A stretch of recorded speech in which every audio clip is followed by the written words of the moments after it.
Greetings, everyone, and thank you for joining in.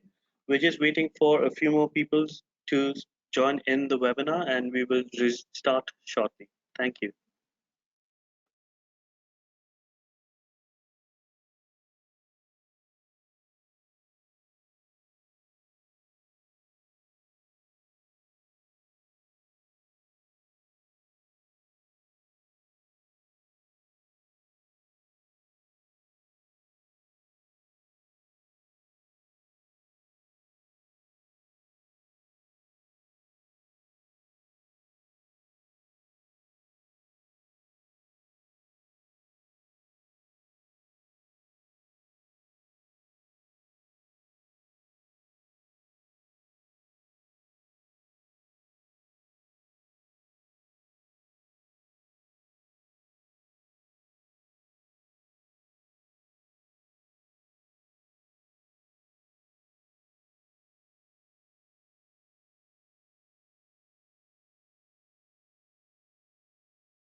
Hello.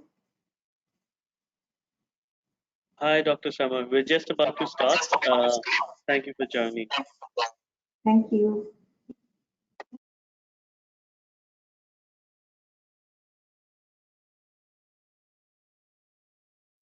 All right. So, thank you, everyone, once again for joining us. My name is Jason John, and I am the acting senior engineer for the Emirates Green Building Council.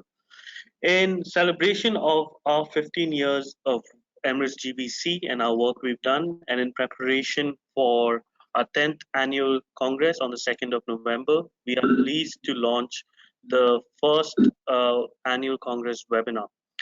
This webinar is based on circular cities and healthy cities. We'll be discussing the importance of the circular economy in the building and construction sector and the importance of taking a circular approach in the first session. And the second session will focus on the influence of the built environment on health and well-being, and in turn, considerations that are now shaping our building designs.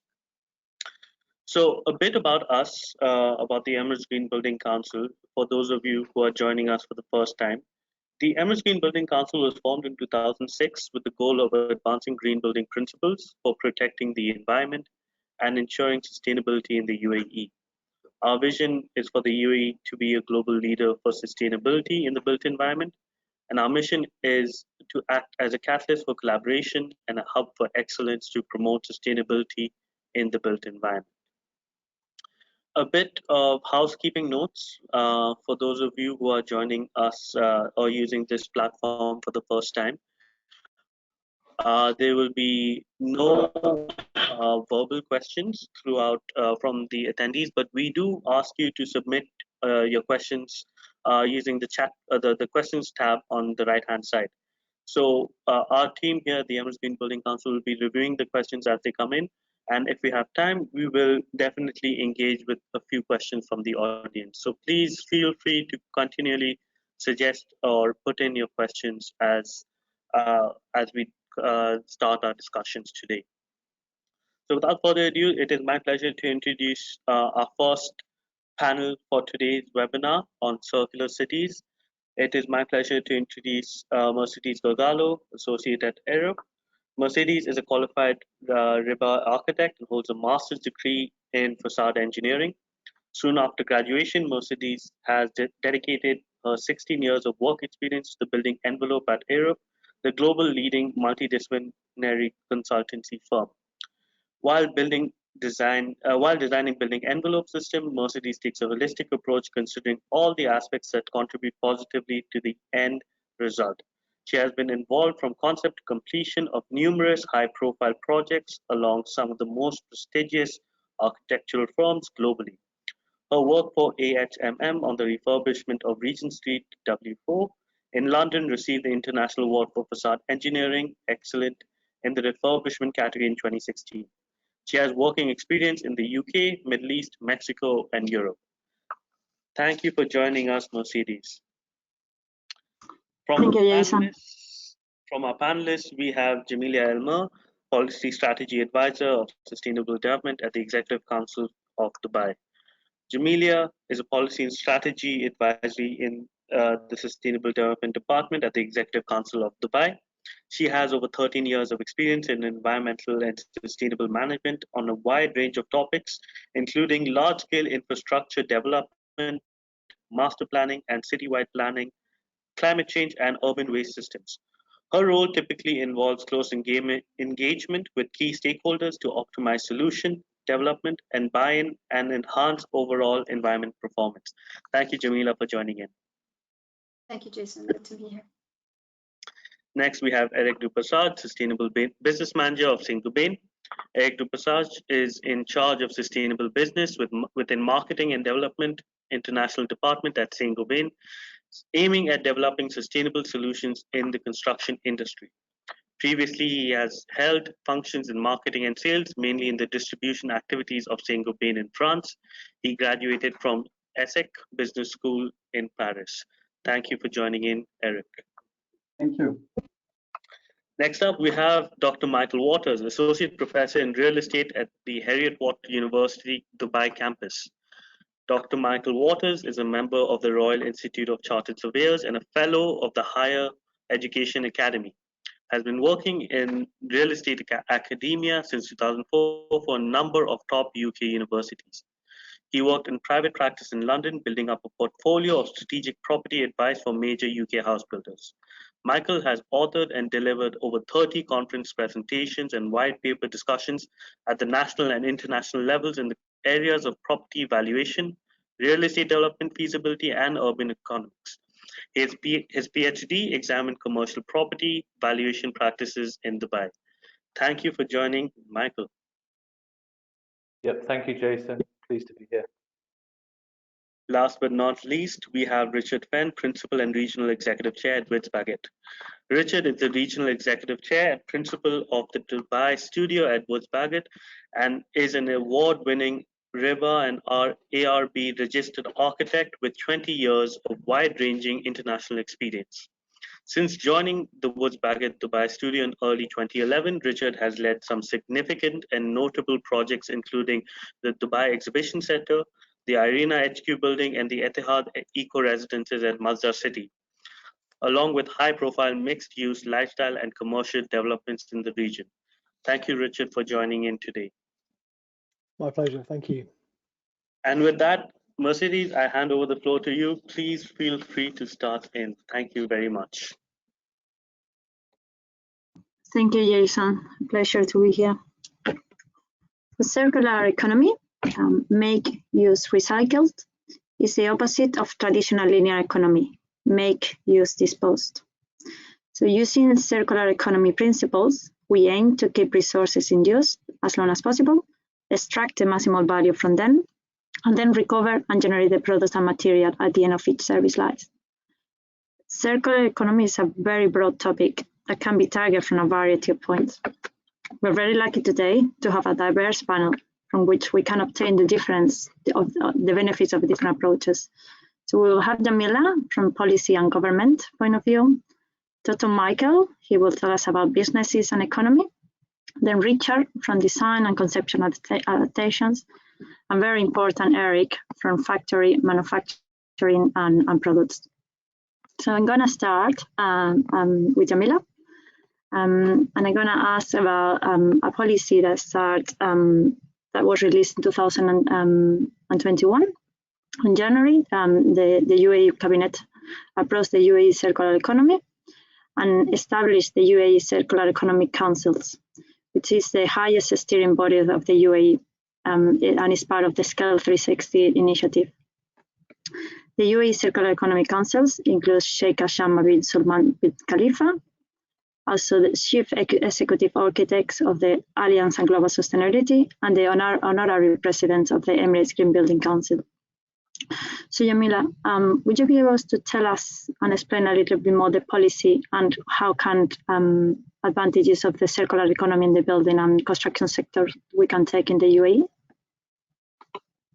Sure, thank you, Mercedes. I think you're right that the policy, I think, is quite a big signal to the market now. How does it relate directly to the construction and building industry? I think there are several factors. I think it has the policy has three objectives. I'll highlight probably the most relevant to the building and construction sector, which is creating a shift in the private sector. And I think that's very explicitly mentioned in the policy. It is one of the objectives, the three objectives of the policy, right? The other objectives are increasing resilience and of the UAE and becoming more sustainable as a country. But perhaps in terms of movement in the building and construction sector, that objective is very telling. It wants the market to move in alignment with kind of the overall vision for the country. Now, if we look at the sectors or the dimensions that the policy looks at, it identifies four key areas of focus for circular economy: transport, food, green infrastructure, and manufacturing. And I think manufacturing and green infrastructure are directly related to the building and construction sector. And if you dig into the policy, they have kind of sub items under each of these umbrella themes. And I think from looking at the manufacturing and the green infrastructure umbrellas, you'll see that there are direct links with kind of sustainable construction, sustainable buildings, etc. And I think the other important thing that the policy does, it identifies the different enablers or levers of circular economy. So it talks about green procurement, it talks about research and development, it talks about economic incentives and capacity building, and all these are layers of what would make a successful shift in any sector, really, or a successful implementation of policy. So I think the fact that this policy explicitly brings out all these elements is also very telling, in that there's this intention of moving things around circularity along these various layers of the market, of society's awareness, society's ability to respond to this new direction, to this new need. In terms of, I think the two most powerful contributions of this policy are setting the vision for the entire community, whether it is us as residents in the country or businesses, companies, private sector. And I'm sure my colleagues on the call will probably be able to elaborate on the relevance in their individual fields. But usually one of the main determining points of private sector moving in a direction beyond business as usual is knowing whether government will support or not this move, right? I mean, it's difficult to move in a direction that is not supported by government. So this vision, I think, is a very big signal that yes, we will support this move. So that's the vision is the first, I think, very strong enabler. And the second enabler is the council, which provides an open door to dialogue with private sector or academia or representatives that are not public sector. And I think today we won't move on circularity if it's not hand in hand with all the other players in the economy. So I think these are the main points I wanted to highlight about what this policy brings to the floor. Well, thank you very much. It is very holistic, and you mentioned about the three objectives: achieving a more sustainable country, increasing resilience, and the third one, I'm going to take it forward, so like creating a shift in the private sector. And I'm going to then call Dr. Michael, because we also think that circular economy has the word economy there, so it's one of the starting points to be addressing. So, Mr. Michaels, I would like to ask you, so from your side on the needs, this sustainable development needs, if you're able to talk us and explain us a little bit more about business models from buildings point of view that can give asset owners the ability of optimize, reuse, and adapt. Yes, thank you, Mercedes. Yes, of course. Before I go into sort of some models or where I think the private sector can sort of feed into this circular cities concept, obviously we all know that buildings themselves contribute such a large part of carbon emissions. Statistics of about 45% of the global investment portfolio values could be lost if we kind of continue the path that we're on due to climatic related risks and market shifts. So the sort of private sector or the real estate component of this discussion is really starting to wake up to the historic inefficiencies that have been there. And I always sort of draw on the occupier. The occupier is kind of forgotten sometimes in these discussions. We normally have fantastically well-designed green buildings, but it's actually the occupiers that aren't so familiar. So there's a statistic that I came across, which is about buildings and the occupation of those buildings are sort of 4 times less efficient during occupation than they're planned to be at the design stage. So the models that I'm going to discuss in a very short while have to address those occupational barriers. And in the UK market, about £15 billion of money is wasted by businesses each year through the inefficient use of space in buildings that they occupy. And I kind of blame the institutional structures of leasing practices because of those. So one of my first models or solutions within this concept is about increasing flexibility, and of course flexible space is going to be something that we're all more familiar with given what we've just lived through. But again, about 50% of office spaces when measured are inefficiently used or underutilized. So there's definitely a business case to allow tenants some opportunity to sort of capture that lost space or the revenue from lost space. That might be from the tenants being permitted openly to sublease and introduce co-working, so that we're not developing as many buildings. We're actually utilizing the workspace ratios within existing buildings. I think that's a key part of the solution. But also allowing building owners to be more flexible. So some planning regimes globally are quite restrictive. You must use these buildings for particular uses. If that was more liberal, then of course buildings could be opened up for sort of multiple purposes, whether that's traditional working, a fitness class, an arts class, an educational platform. So buildings become much more adaptable as assets rather than very singular, which I think is historically how they've been used. So that moves into sort of new buildings being designed as multifunctional as the second sort of business model. So we've got flexible space. We also have to think about adaptable assets and ensure that we're enhancing the cash flow and being adaptive. Real estate is very inelastic, so it's not responsive as a product to economic shock or movement. So if we create more adaptive spaces, then we can obviously be more reactive to the business and economic cycle, and those buildings should be lasting a lot longer because they'll have a much higher economic value if they have adaptable uses. And then just coming back to sort of my third point is the monitoring and the performance through data-driven decision making. So I mentioned a few statistics about inefficient space and buildings not being as efficient as they were planned at the design stage. And there's a knowledge gap. So we can have green buildings, but we see evidence of grey users within those buildings. So occupiers need to be much more centered around the development process and be part of that engagement.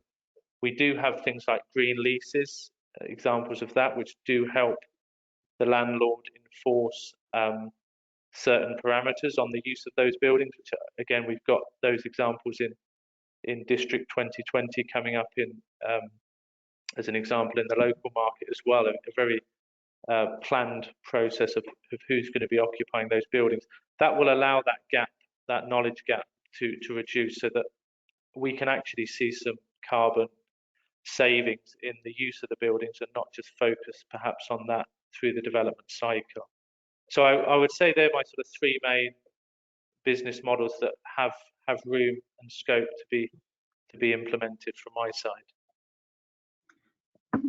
Yes, that's very clear, and it's very different approaches as well. And I like what you said about and sticking to me those words. The real estate is inelastic and non-responsive, and how difficult when you want to change the use of a building, how static the building is or spaced.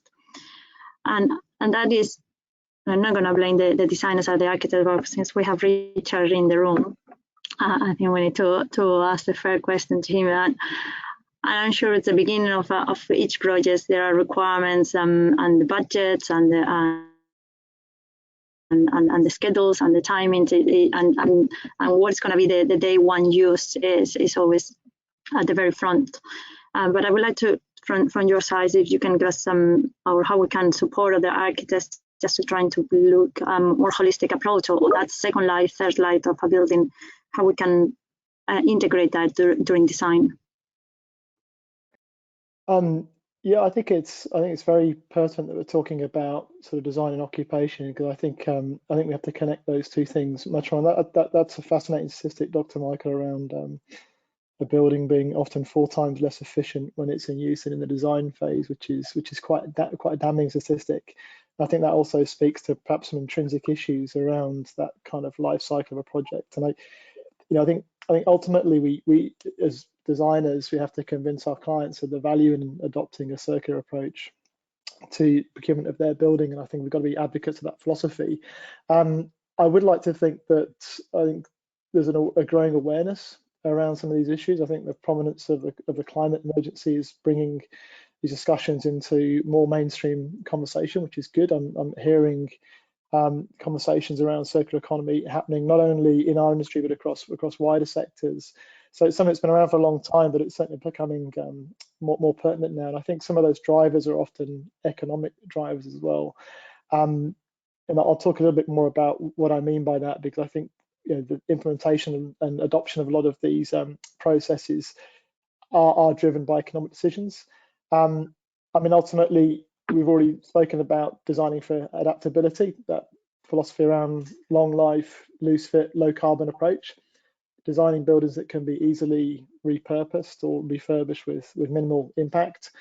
And there's probably sort of 3 key elements to that. It's the reversibility of the actual space, where that can lend itself to other uses. So just simple things like making sure that we're designed, if it's a new building, getting floor plate depths right, getting structural grids right, and floor to floor height. So it's optimized for multi-use. And I really like the idea as well of having flexibility in use class, because I think that's an intrinsic problem across a lot of planning at a city level, is you don't have that flexibility from being able to convert offices to residential, to education. So I think that has to change as well.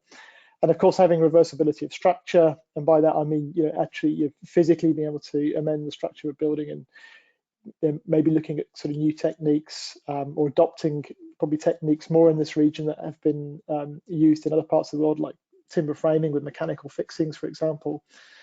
And then the third element is materials themselves. So looking at reversibility of those materials, and thinking about demountable products, and then ongoing use. So to me, it's, when we talk about the circular design approach, what we're really talking about is the material economy.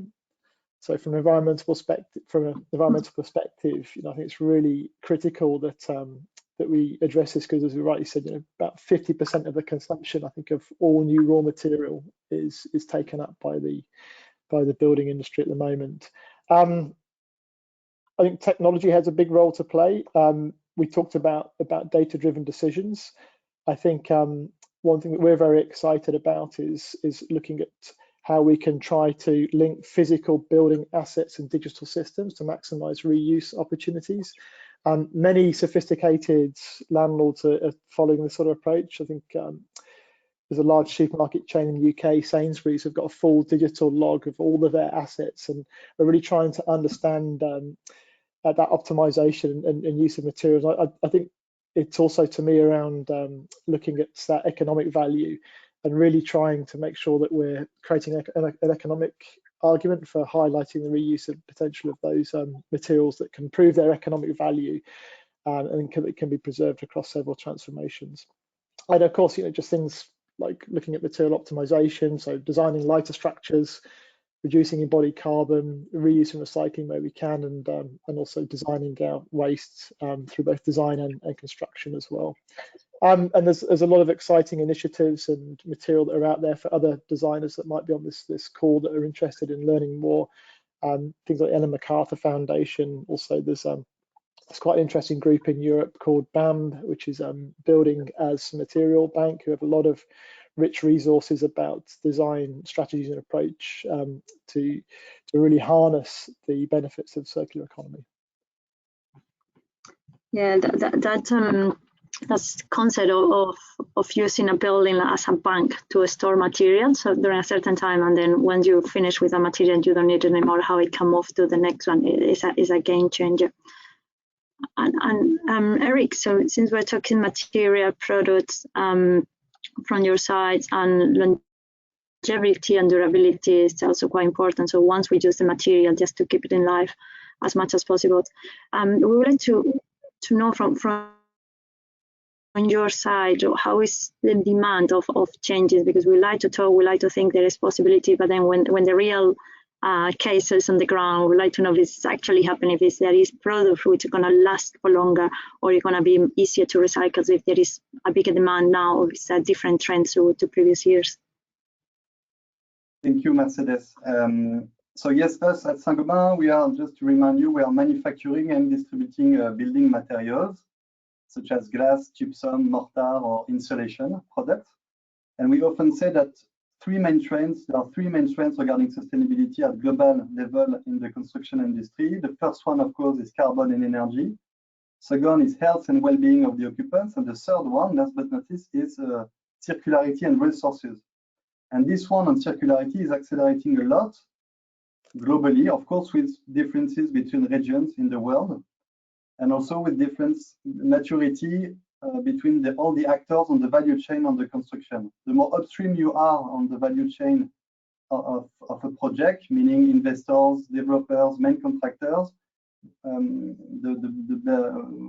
more acceleration we can see, especially in the non-residential sector. And we see an increasing demand at materials, but also at systems level. And within those trends, we can see, for instance, the increase of labeling schemes requests, both at building and product level. At building level, we have some building labeling schemes increasing everywhere, and UAE especially, it's multiplied by 2 between 2016 and today. in terms of certified building, mainly LEED project. You may know that 25% of points to reach the criteria for LEED project are on material and resources and water also. So circularity is at the core of those building schemes. We can see also from this kind of customers increasing demand for higher recycled content, for recyclable product also. But now it comes also to flexibility topic, which has been mentioned, an increase on demand for easy to dismantle systems also, for more lightweight systems, and finally for recycling services also. But more generality, we see also demand from customer increasing for proofs for sustainable product, but also for proof of sustainable product. So we see some product labels flourishing everywhere, but our methodology at Saint-Gobain is what we call the EPD, Environmental Product Declaration. We are one of the leaders in the world with that, with more than 1,500 EPDs for all our products. And in UAE, Saint-Gobain is also a leader on this topic to communicate on the multi-criteria and life cycle analysis of all our products, construction products, based on a very rigorous and scientific method. And this allows us to communicate on the embodied carbon of the product. Just in brackets, the Syncobain is part of the EGBC working group recently established to work on the framework for embodied carbon. But carbon is not the only topic for within the EPD. It's also you'll be able to find the level of secondary material used to manufacture our product. Another trend we can see is also demand for content declaration and health product declaration, for instance. Also very useful for the end of life of the building and build information. It has been said also on the trend regarding the bank of material and all the information related to the material used in the building.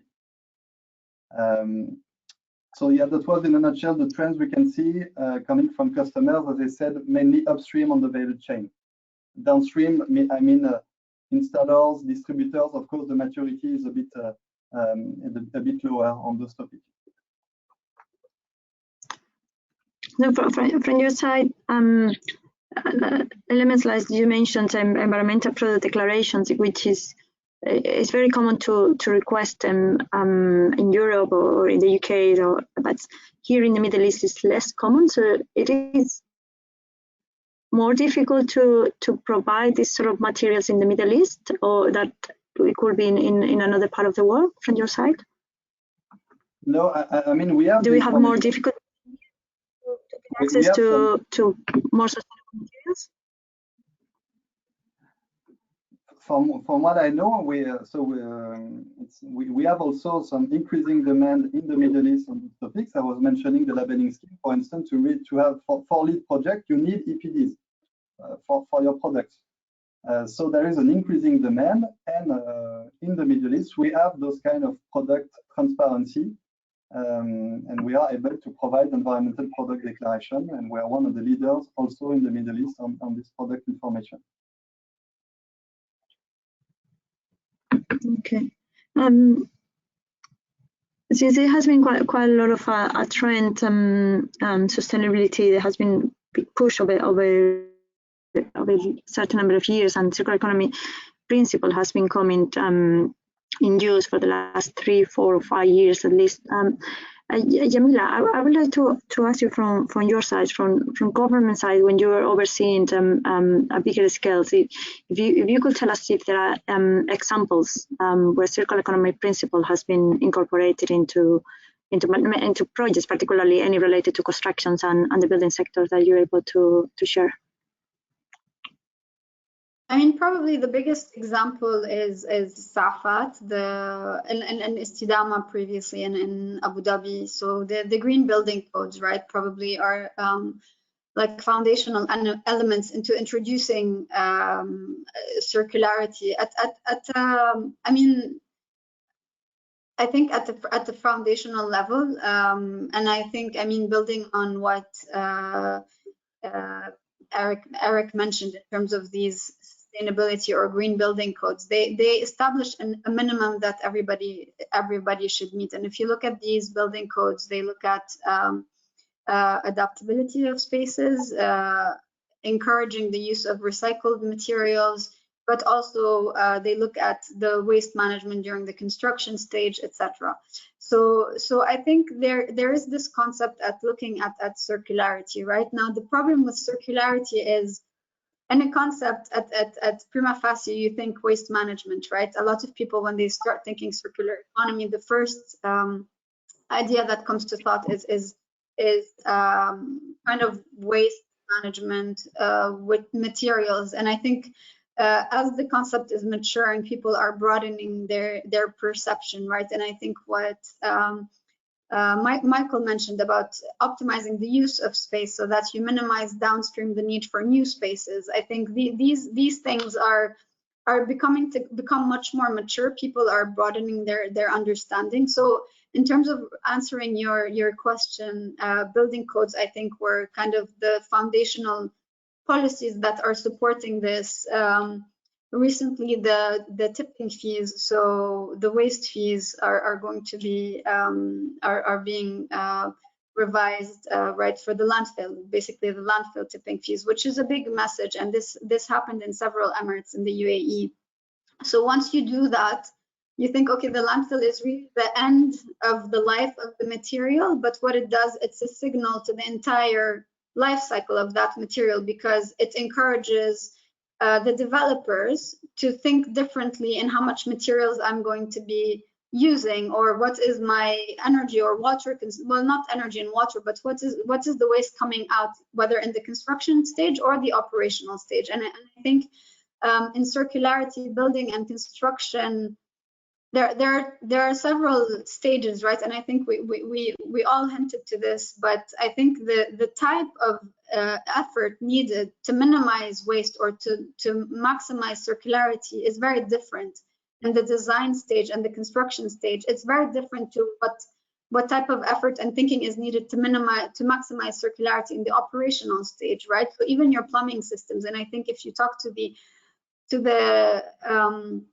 key stakeholders in the MEP side, the mechanical and engineering side, they see potential for improving circularity there, right? By reducing leakages or wastages or optimizing use of whatever materials we have.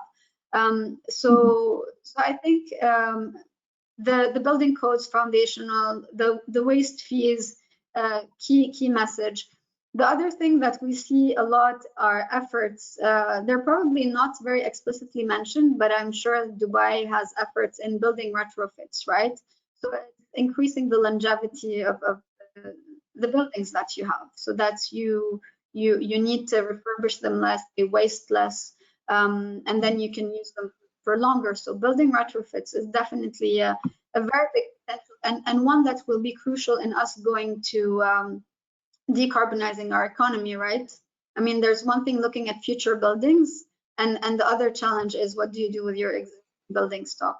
So I think these are just a few examples. I think different sectors are looking at different opportunities. There's a lot of effort, especially from the private sector, to look at packaging. But if I just focus on building and construction, I think I'd stop at these couple of examples.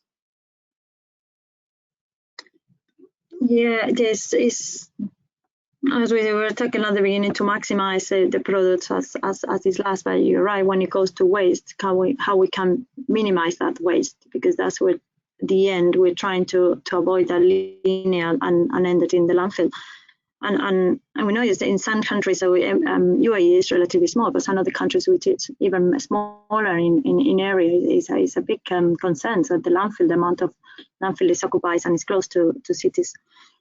So in that terms, when we go to, maybe we can ask Dr. Mike, and maybe he can explain his point of view. What about how we can real estate, how we can help them to avoid that demolition, how we can avoid to have to start a new business or to start a new investment. If at the moment, why we need to start with demolition of what we have there, what we can do to help them to repurpose what it is. And this is starting to be quite important in the UAE, because before we have plenty of space and there were not that much, but now we start seeing buildings being demolished, building that is only 20, 15 years old, and they start being demolished. So, Dr. Michael, from your side, how we can help the real estate companies to move away from demolitions? Okay, yeah, thank you. Well, I think the first sort of, again, the systematic approach is just that we're now globally, we're looking at much shorter feedback loops. So commercial leases are getting a lot shorter.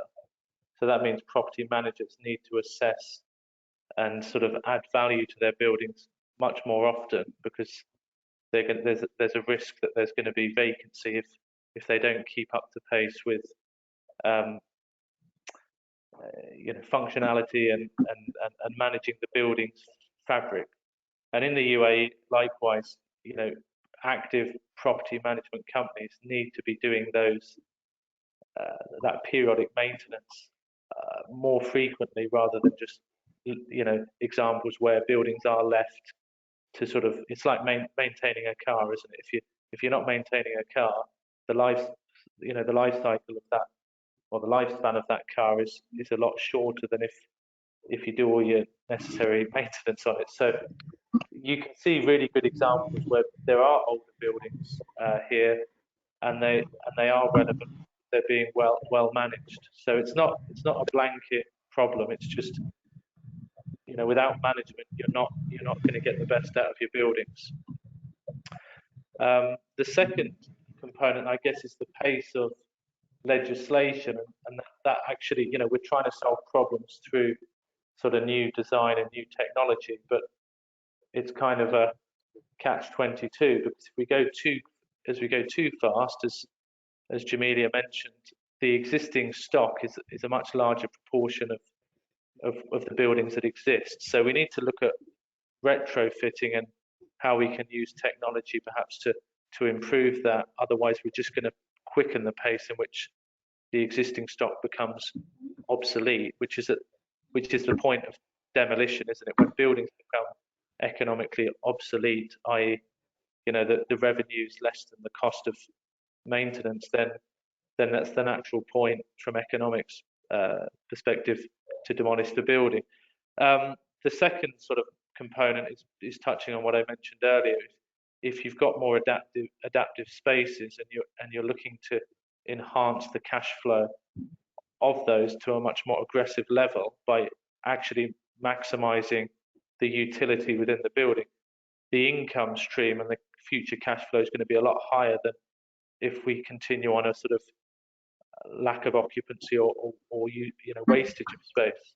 So there's a lot of active components with the building fabric, from the leasing to allow buildings to be more adaptive, that would naturally increase the economic life of the buildings if the building fabric could last long. So it's building technology plus sort of a property management component that would bridge those gaps. And then investors would obviously have a much more diverse range of income streams over the lifespan of the building, rather than saying this existing use is being overtaken by a more valuable competing use, which again is normally when we look at a net present value argument and say the hotel is better than the residential, so we'll knock it down and start again. So flexibility within asset models would improve that, and it would also attract people to those buildings. If there's multiple reasons to visit things in short geographical spaces, then of course that goes back to traditional sustainability value.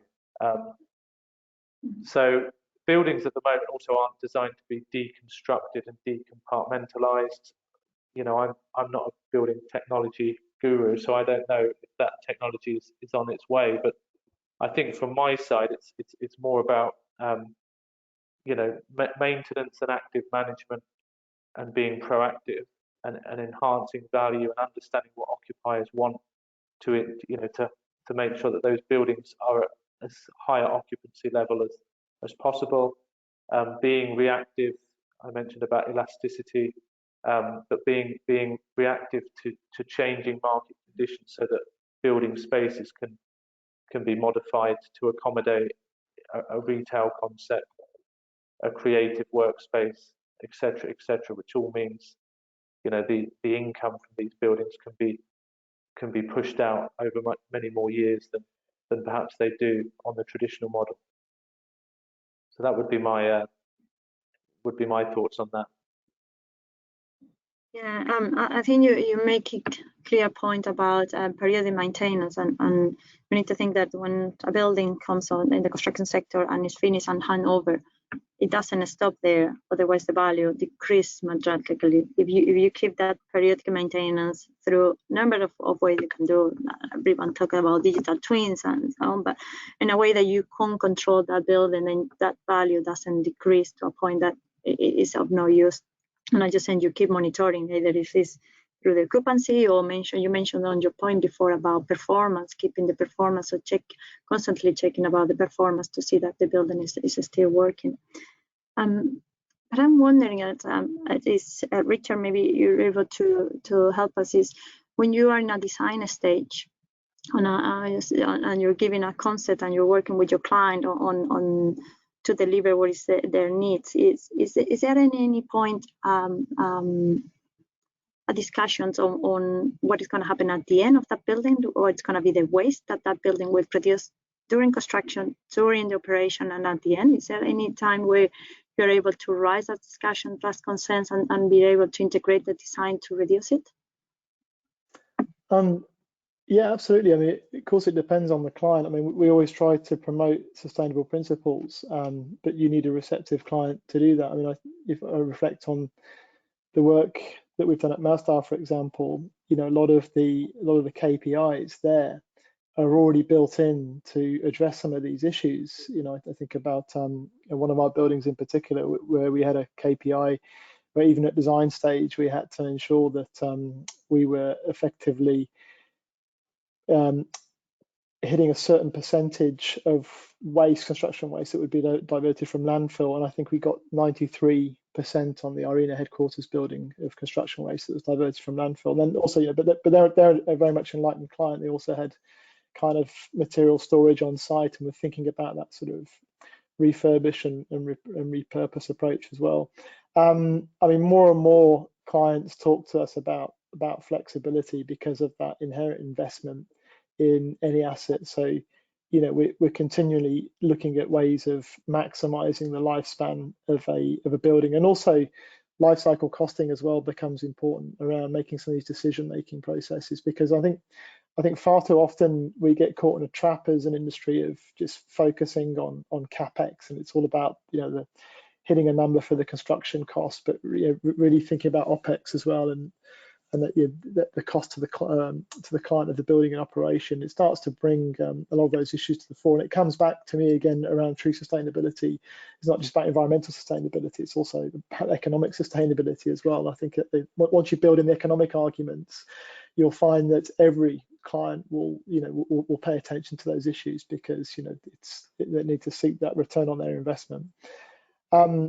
And maybe also I'll touch on the note, because often we'll have a project where a client will come to us, and we talked about demolition, where you might have an existing building, and, you know, I mean, for us, it's always really the sort of last resort. I mean, I think we would work very hard initially to see if it's technically viable to retain a building, and, you know, if it is, and that existing building is suited to the client's new use or requirements, then, you know, that you're simply looking at a refurbishment, which is obviously something which I think is also becoming a lot more prominent in this region. Something we've been doing in places like Europe for a long time.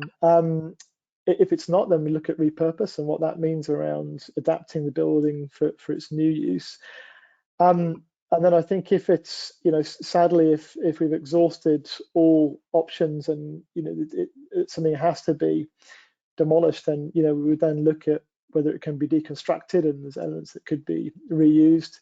And if we have to demolish entirely, you know, where there's opportunities to recycle as well. I think, you know, it is. I think there's some quite exciting developments around some of these models, which I think are also potentially selling the economic argument around, you know, some emergent business models that we're seeing that incentivize circularity. You know, I'm fascinated by we talked about leasing models earlier, but that, I think, Dr. Michael, you were talking about traditional tenant leasing models. Material leasing is a really interesting domain, because now, we're trying, instead of an occupier owning, for example, the carpets in their building, the carpets can be owned by the manufacturer, and an occupier pays rent for their use. And at the end of that life cycle, it still goes back to the carpet manufacturer, and isn't left to be put in landfill or dumped, and then it goes into a whole kind of recycling chain and circular approach again. And then also that promotes maybe a different approach to specification. Imagine if manufacturers had an incentive to make their products last even longer. They would follow a different approach. And I'd be interested in Eric's view on this as well, because and it would promote also the recycling of those when they're returned to them. And I think it's at Schiphol Airport, where all the light fittings are actually owned by Philips, and Philips charge the airport by every lux of light that's provided, which is an amazing model. Yeah, that's what they call performance-based, so with the ownership. It doesn't rely anymore with the owner of the building. It's the material still, it belongs to the supplier, and the owner just is charged for what they have used. It is like a complete mind shift on the traditional way. And you had mentioned at the very beginning, so about having a receptive client. So someone when you're working with your client hand by hand, having a similar KPIs or similar objective, trying to get a better outcome. But we normally often that clients, and I think you have some mentioned at some points about OPEX and CAPEX and how much it's going to cost. That's when you want to talk about sustainability and recycling. Many people just don't want to get into there because the cost is on their mind. So Eric, from your side, and when you are putting some different materials and evaluating different materials and put it on the market, is that true, that thinking that a green material that might have a recycled content and it will last longer and it will be a better outcome for the environment? Is that true, that it costs most? That's a good question. It's hard to answer generally to this question. I think I can say is that green product is not automatically more expensive to produce. Indeed, you need less raw materials and basically less energy to produce products with lower recycled content. So it's not automatically more expensive at the end. To share one example, we like to mention here at Saint-Gobain. So we produce some glass product. If you insert 1 ton of cullet in the glass process for manufacturing, it's 300 kilograms of CO2 avoided, and it's also 850 kilograms of sand avoided. So at the end, it's less raw materials and less energy. But to answer to the question, maybe I would more focus at building level. As already said, the earlier you take those criteria of circularity into account in the project timeline, the less expensive it will be in terms of execution. For instance, we develop kitting service or lean services with the right quantity of bespoke material, very early stage at pre-design or design phase. And in terms of life cycle costing, at the end, it will be less maintenance, less operational cost, and at the end of life, higher residual value. So, and finally, also less amount of non-valorized demolition waste. And the example is often mentioned also of certified building, which can have, of course, a bit of higher cost at building phase, but at the end, higher value at all life cycle. So yeah, the first answer is green material are not automatically more expensive because less raw materials and less energy. But more than that, at building level, using green materials can bring higher value at the end to developers or owners. that give us the importance of life cycle cost and as well life cycle carbon. Not only understand the day one build, it's understanding the whole life, and the longer it's going to be, the more affordable that material is going to be. It's going to last for longer. At this point, I'm going to ask Jason if there had been any point from the audience, any questions that has been raised in the chat. No, nothing has come through. Let me just have a quick look again. No,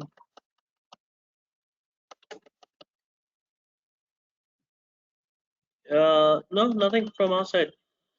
So I think we can look to closing up the questions.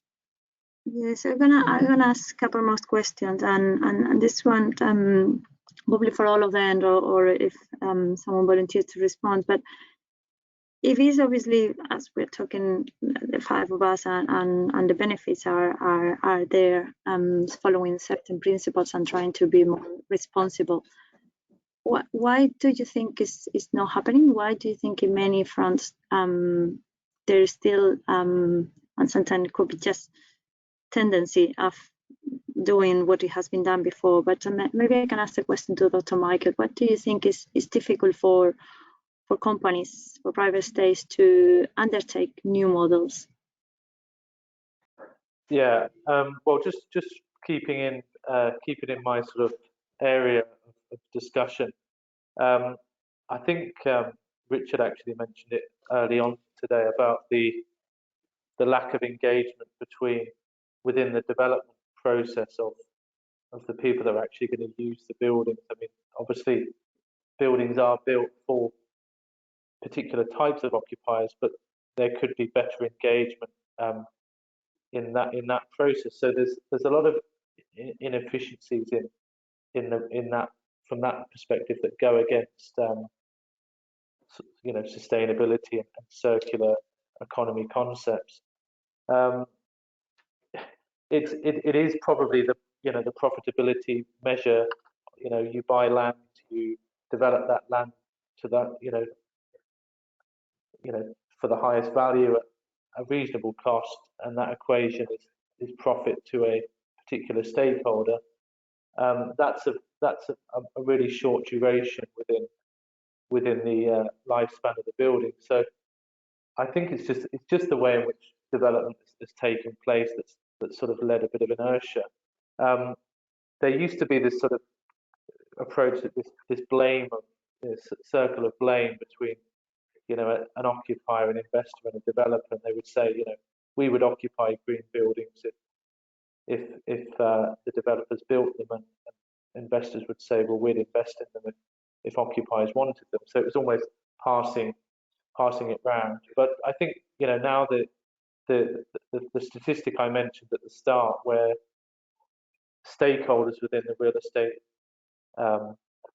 world are actually waking up to the climatic risks which are there, the business case is louder than it's probably been historically. So again, solutions have to be found regardless of what's been done historically.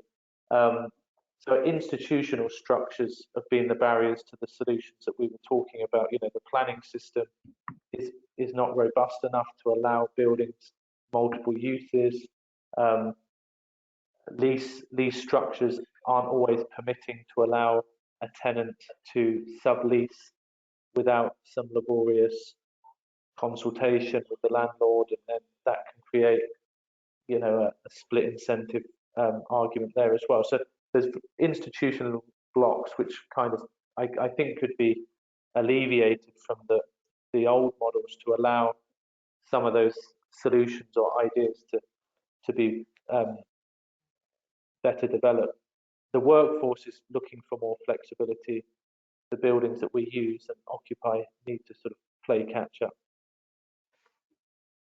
Yeah, and with that, I'm going to repeat wording that Jamila has mentioned at the beginning, where the message for the government is that we need to create a shift in the private sector, and very important, she has said that the government is there also to support the private sector to forget those bad habits and start thinking on a more holistic approach. So with that in mind, and presume from the government, is also needs to be a combination of policy and then but also incentive to start giving those awards and giving or recognition to those companies who are putting this in place. With that in mind, I'm just going to give you 30 seconds to each of you. If you wanted to tell us a very last thought on circular economy from your point of view on why we should be or why the people should start considering. I'm going to start with Jamila. Very last sentence. Sure. I mean, the one thing, I think we cannot afford not to look at it. That's it. I mean, for financial reasons, for sustainability reasons, for moral and social reasons, I think why we have to look at it is because we cannot afford not to look at it because of all the consequences. So anyway, we can talk about for hours about this, but that's my last word. Richard? Yeah, I think, I mean, looking at what we've just been through in the last year and a half to 2 years, I think it would be amazing if we could elicit the same response to the climate emergency that the world has demonstrated, that we've been able to respond to a pandemic and things that we thought we couldn't do 2 years ago, 20 years ago, things like working remotely, all of the less air travel, having virtual conferences like this instead of face to face. We're doing them, and so I think the climate emergency is a global problem that's impacting everyone. So I think this is the circular economy is an opportunity to for us to look at developing a more resilient economy and building back better. And Dr. Michael? Yeah, I would probably echo those thoughts. We've seen some accelerations within sort of the digitalization of cities, and the sort of promoting the shared economy. So I do think, again, the concepts can become more embedded. We have an opportunity in this region to showcase some really strong examples of how development can be green and built on these principles. So yeah, it's an exciting few years ahead of us to see some of these concepts become credible business models. Thank you. Eric? I would say that the building sector, of course, is part of the problem with 40% of raw materials consumption, but it's also part of the solution regarding circularity. And a more circular economy is also is an answer for a more less uncertain world with a better management of resources scarcity in the future. And a more circular world is also very correlated to climate change and biodiversity. A more circular world is less intensive, as I said, in terms of energy and carbon. So it's yeah, great opportunity to change our mind altogether. And I think what is interesting in this roundtable is to see that we are from different, we play different roles in the value chain of construction, and altogether, I really think we can change the things and for more circular buildings. Yeah, and with that in mind, I just want to close the event with a quote from Joe Lagano, which he said, "There is always room for improvement." So I would like to ask all our audience to reflect on what we have been discussing and just to reflect on their own work and their own objective, and how some of the principles and discussed today could be adopted in their day-to-day. So thank you very much for the four of you, and a pleasure to be here. Thank you, Mercedes. Thank you. Thank you, everyone. Thank you, Mercedes. Thank you, all panelists, to joining us. Apologies, some questions did come through towards the end, but since we ran out of time, unfortunately, we weren't able to address them. So I'll send along those questions to the panelists directly, and hopefully we'll reach back to you with an answer if there is any. So thank you for your time, everyone. So we're going to take a 15-minute break in preparation for the next event, which is going to be a panel discussion on healthy cities. So please do stick around, grab some tea, some coffee, take a break, and we'll see you at 4:15. Thank you, everyone. Thank you. you very much. Yeah, bye-bye.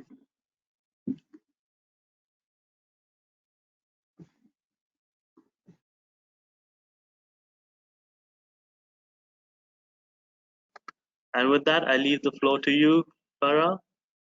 Please go ahead. Great.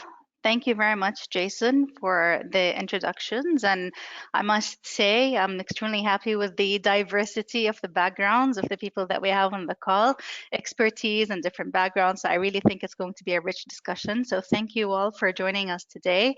And I'd like to preface this kind of session with saying that health and well-being in the built environment is my passion. It's something that I work on a lot, and I'm very passionate about. So I'm very, very happy to be here with you, having that very important and timely discussion, in my opinion.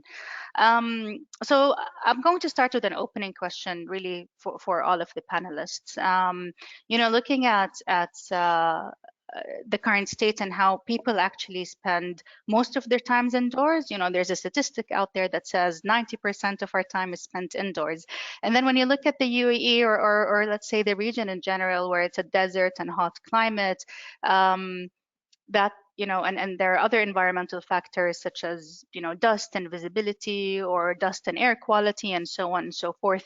You find us potentially spending more than 90% or a much bigger percentage of our time indoors, which then, you know, brings the question of, you know, what are the main things that impact health and well-being in buildings in the UAE? So obviously we have a diverse panelists and different backgrounds and different, let's say, expertise from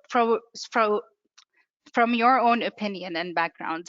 I'd like you to answer, you know, what do you think the main factors affecting health and well-being are in buildings in the UAE or the region, and how do you think these factors, you know, should be considered when we're developing our buildings or cities?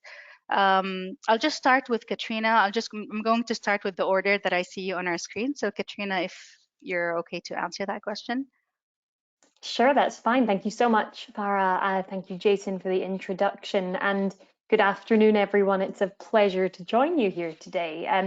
I'm speaking to you from London in the United Kingdom, representing the World Green Building Council. So I will be bringing, naturally, a more international perspective today. But I think that tees me up nicely to answer the question that Farah's just asked, because I believe at the World Green Building Council, our research points to the fact that many of the challenges around indoor environmental quality and health are global. Things like indoor air quality, water quality, comfort in all its forms, thermal comfort, acoustic, olfactory, visual with so many types, access to nature, and of course protecting and enhancing mental health as well as physical health.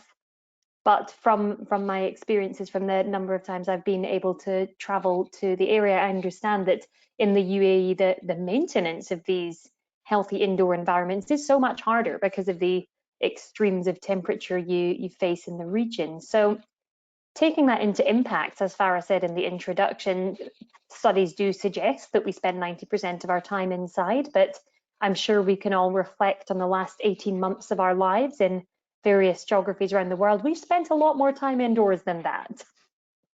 And I think the impacts on our health are plentiful.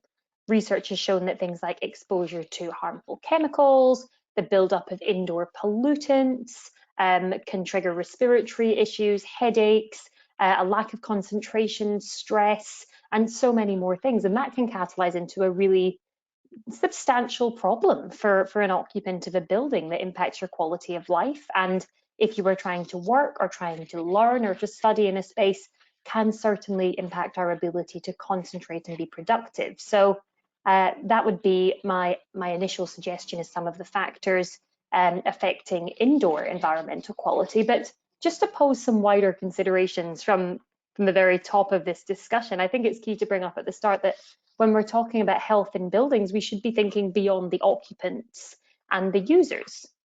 We should be trying to capture the health and well-being of all people involved at all stages of the life cycle, people involved in the supply chain, including people constructing the building, people in the local community involved in servicing it, in the materials supply chain. And I'm sure we'll come on to that later in the discussion today, but just to frame this broad definition of health, is how at the World Green Building Council we talk about health and well-being. We published a framework last year, a health and well-being framework, which we collaborated very closely with Emirates GBC, Dr. Samar's colleagues at the World Health Organization, and many others. So this broad definition of health is what we keep trying to come back to when we're talking about factors that impact human health in the built environment. Great. Thank you so much, Katrina. I think the point that you made about, yes, we're looking at the building users, but also what about everyone that is involved in the process? I think that is extremely important. And it's something that is actually coming more to light. So Emirates Green Building Council is actually in the process of delivering a welfare training for people who are involved in the construction process. So I absolutely agree with your point. Thank you very much. Mario, I'll move over to you just for the initial questions on your thoughts of main factors that are impacting our health and well-being in the UAE or region, and how can we, tackle them when we're designing? Definitely. Thank you, Farah, first. And it's a real pleasure to be here. Good afternoon, everyone. I think actually Catriona already covered lots of these main factors, but let me just start by expressing how clearly in our region the built environment and the real estate have been critical to Dubai and to the overall region's economic success. But at the same time, the real estate has also contributed to some of the biggest challenges when it comes to health and safety. And you talked about 90% indoors. In our case here in the region, this number is actually closer to, I would say, 95% or even 98%, especially that we're living in very harsh climate conditions, and you have at least 6 months of the year where you have no choice other than being mostly indoors. So this has a lasting impact on our health. Now, of course, I'm not gonna talk again about all of the factors that Catriona already covered when it comes to air quality, water quality, etc. I would want to talk a bit about the need to approach these in a very scientific manner, and also to be very conscious of the fact that when we do this, the results should show actually drastic improvements when it comes to, for example, in workplaces, lower absenteeism rates, drop in staff turnover. The ROI even would be, much higher, and also going a bit, on a wider scale, moving from buildings to the city scale, because of course a big part of our topic is healthy cities. So I think also we should a bit cover the parts that are related to how can we go in terms of healthy cities. So of course there's a wide range of physical features of the urban environment that affect the health and well-being. We talk about street design, public transportation, the land use mix, the public realm, the green infrastructure. So we should also be talking about policies that are potentially health promoting when it comes to supporting active transportation in our cities, when it comes to supporting infrastructure for electric vehicles, car share schemes, all of these policies that not only tackle the energy part, but also the health part, because in this case we would be reducing the CO2 emissions, which also by itself would reduce the heat urban effect, and then reduce all of the pollutants in the air. So we definitely need to align also all of these policy measures and urban planning approaches with other policies, which traditionally we talk about economic development and environmental protection. We should also align these with the need to have health promoting environment at the city and at the neighborhood scale. Yep. No, thank you very much, Mario. I couldn't agree with you more. I mean, it is a holistic approach, right? So there are factors, and Definitely. then there are solutions that you've mentioned so much more. And then there's the whole interdisciplinary, transdisciplinary. I mean, the previous panel was about circularity, which really also is really connected to also health and well-being. So I agree that it's kind of an overlapping, very important topic. Thank you for that, Mario. Sagar, going on to you, same question, but maybe with a twist, seeing that you're very experienced in the HVAC discipline, what do you think the main kind of factors that are influencing health and well-being in the UAE are, and high-level solutions?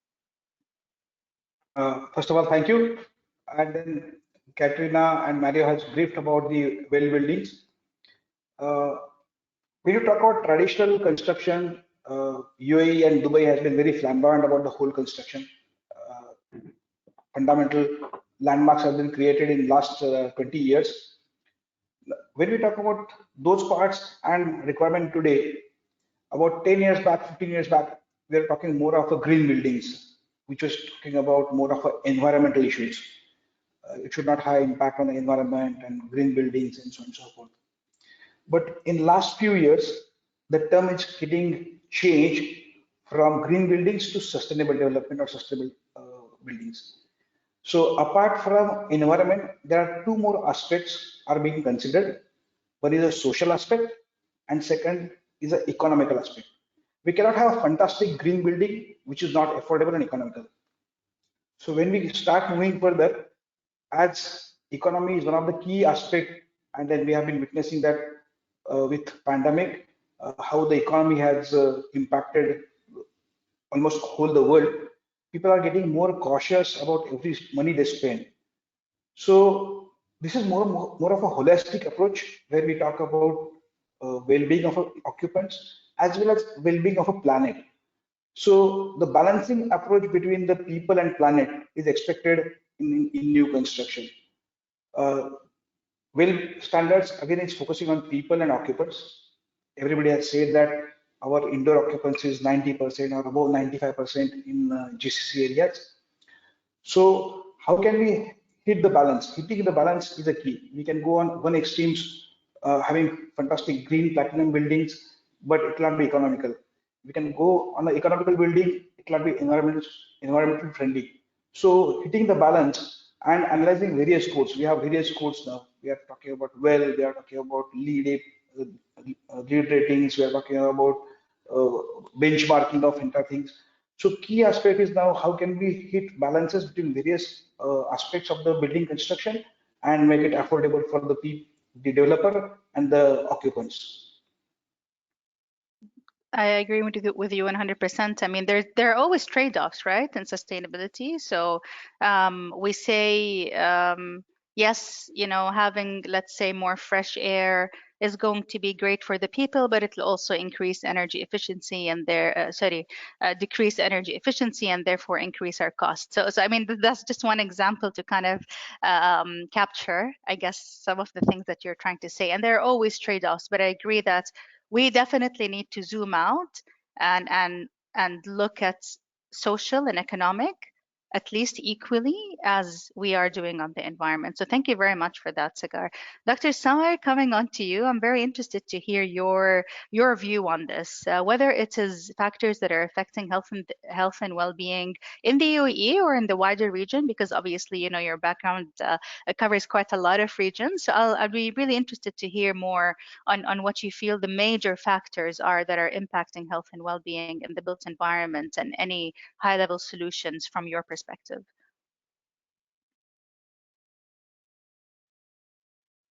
Thank you, Farah. Thank you very much for this important question.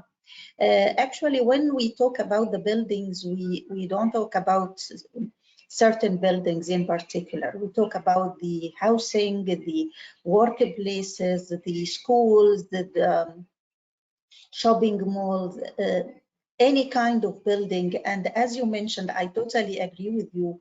We are spending too much time inside the building, whether the workplace, whether the school, whether the university, whether the even entertaining in the shopping mall. So the buildings and the design of the buildings affect the health and well-being in a positive way if we can take care of certain elements, or in a negative way.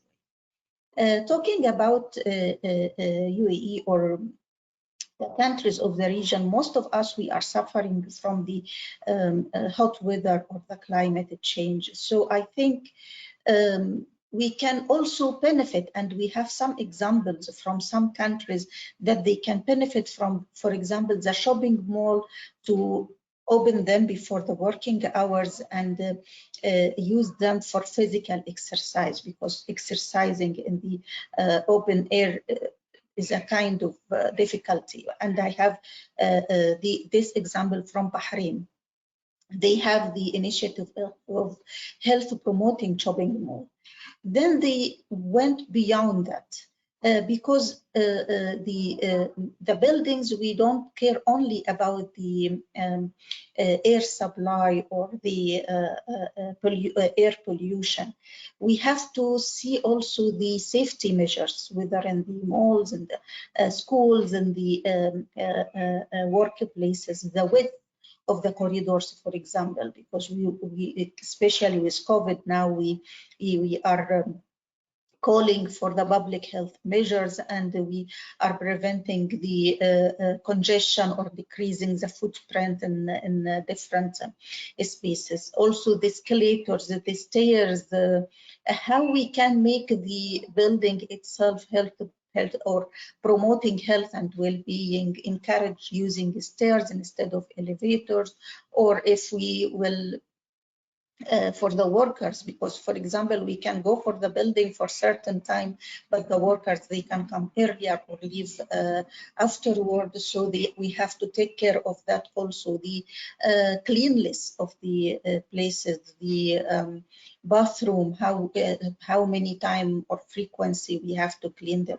So the water supply, for example. So there are many measures we have to consider, not only the air pollution or the width of the building, but also the security measures. Also, how can the buildings we stay, we play, we work, we live inside can encourage health promotion. As I mentioned, the stairs, when there are suitable lighting, the people can use them.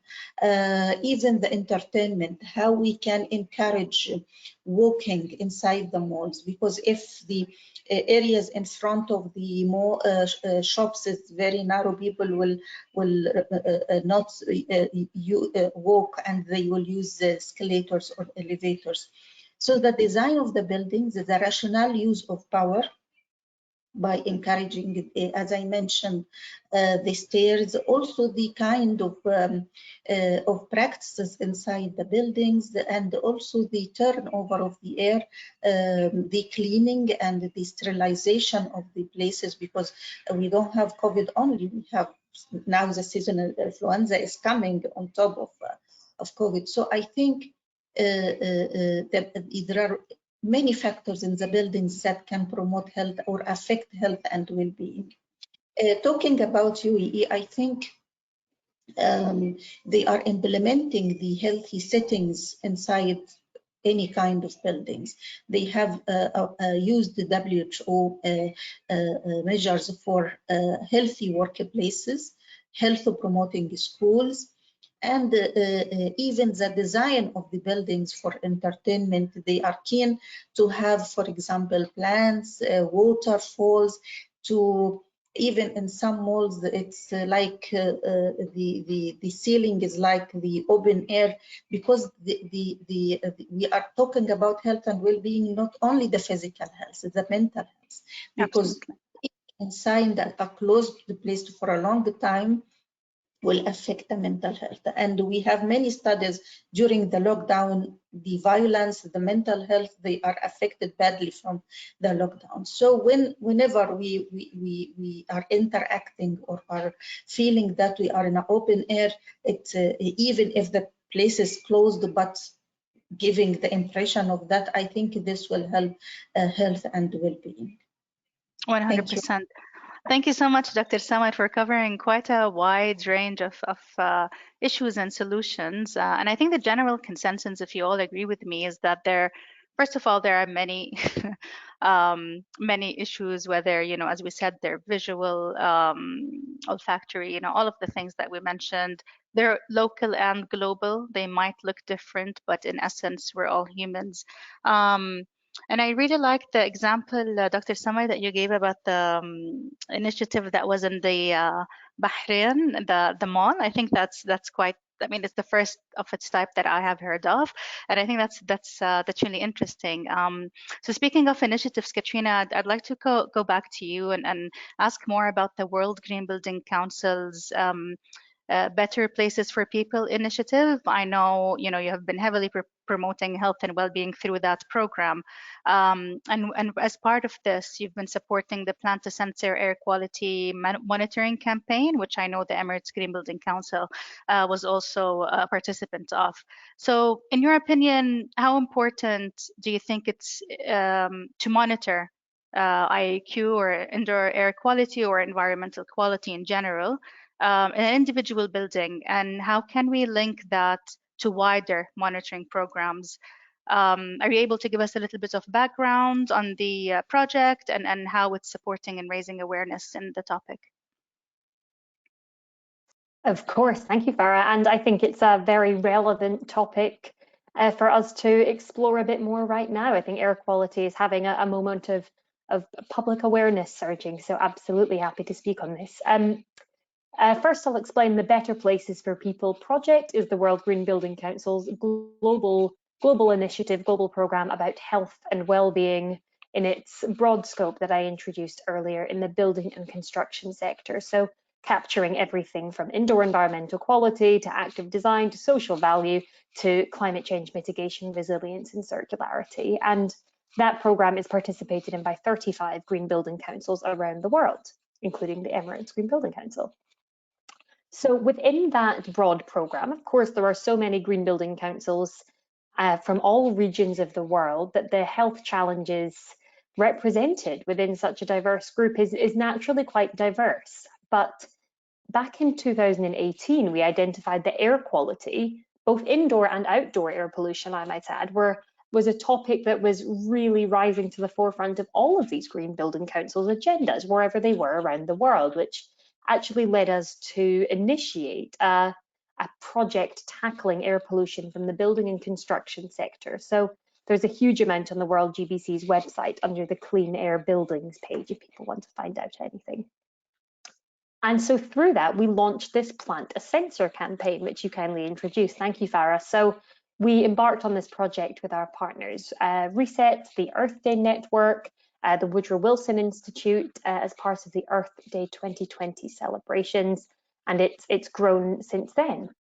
And the campaign is all about installing high quality air quality sensors, which will give real-time data to be installed inside and outside of buildings, and for the data to be published on an open source platform. So it's available to the public, to the market, to researchers, to policymakers, because our theory of change is that we can't change what we can't measure. And that's particularly true for air pollution, given broadly it's invisible, particularly in an indoor setting. We've got no idea if we're breathing in air that's good or bad for our health, unless it's really awful that you can actually tell. But we really believe that the necessity for data was one of the key barriers in stopping us being able to create healthier built environments. So we wanted to try and tackle that through this campaign.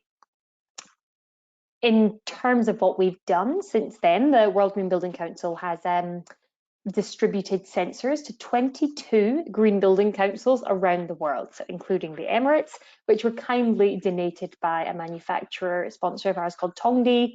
And we've been supporting the GBCs in getting the data presented through this real-time platform, which you can see on the World GBC website. It's worldgbc.org/plant-a-sensor, and you can see on this map all these sensors around the world. You can check out the indoor-outdoor air quality monitors.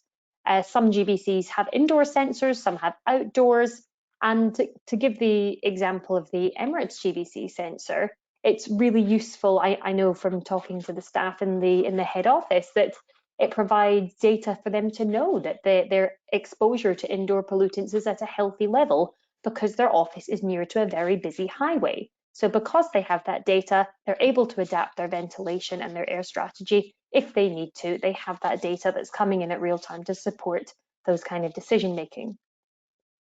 And in terms of the awareness piece, Farah, that you mentioned at the end, we have found that this project has been really excellent in raising awareness, because I think it personalizes air quality for people by presenting it in locations that they know, that they frequent themselves. And presenting them in specific geographies, and also promoting the data that comes out of it. So we will be continuing to champion this, this initiative, supporting green building councils and members of the network and the broader industry, and getting involved and installing sensors and sharing the data. And World GBC will continue showcasing best practice of this, showcasing outcomes of the data monitoring through communications, research and thought leadership on a global and also on a GBC level as well. That is absolutely amazing. I mean, what I love about this is the transparency. We're usually, not very like public about things that we may not be good at. You know what I mean? Like if the indoor air quality is not the best, we don't want to show it. But what's amazing about this project is that we're all understanding the aim and all working towards, improving indoor air quality, and the transparency, availability of information, I really believe will add a lot of value in terms of even lessons learned from current designs and what we can do, for similar typologies. So I think that's a really great initiative. Now we're talking about, measuring and monitoring air quality. But if we go a step back, Sagar, if I can come to you and talk a little bit about again, air quality, but at a different stage of the project, right? So we usually design our buildings with high fresh air rates, best and air handling units, and it's always great. And then sometimes we come to construction, and for whatever reasons, there are some decisions that are made that sometimes compromise, like some, whether it's air quality or environmental quality. What advice can you give to ensure that deviations from the design does not occur during construction to not compromise IAQ? Or if these are there, what are like tips, for designers, for contractors to kind of keep an eye out to ensure that, we get to that level of operations and measuring? For a fundamental and practical problem. We all design fantastic building on paper. Absolutely. But then to transfer that on a site, it becomes challenge. And a further challenge happens or we face while maintaining the building. So it's not local, it's a global challenge. So, when we sit with the client, we do discuss about various requirements. We talk about all high efficiency, good IAQ, a lead building. And when the tenders are established, the costs are established, then it tends to take some compromises. And now here, the real challenge starts. On paper, we have fantastic building, which is like rated, say, green, gold, lead gold, platinum. We are also talking about well buildings. First and important thing is we need to have hand-holding with the client right from day one about what building is talking about and what costs are associated with it.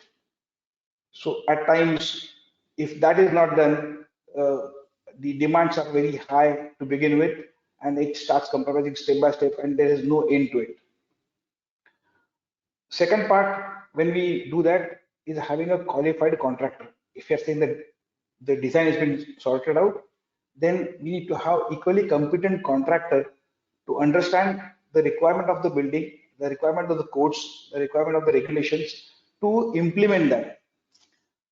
When we start, few projects which we have worked on, if contractor doesn't understand what the requirement of the building is, he comes out with various options, and it becomes very difficult to negate that because of the so-called value engineering aspects.